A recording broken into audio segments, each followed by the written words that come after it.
Hello! You're in my bed. So ito yung room ko, hindi ko na kayo kasi magulo. Anyway, natutuwa lang kasi ako guys, kasi pinuntahan ako ng admin ng isang grupo ng Filipino-Canadian lifestyle. So ito yung nila sa page. And then sa likod ng t-shirt is may nakalagay na madiskarte, adjective, resourceful, clever, strategic, determined, and hustling.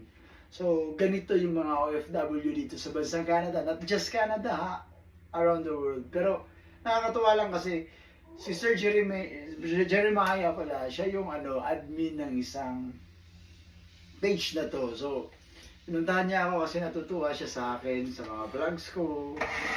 Di ba?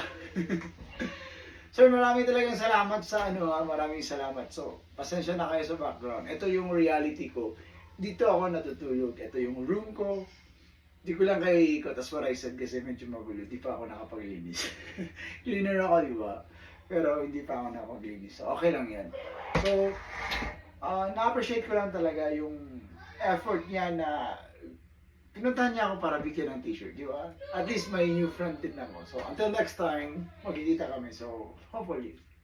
Bye-bye guys!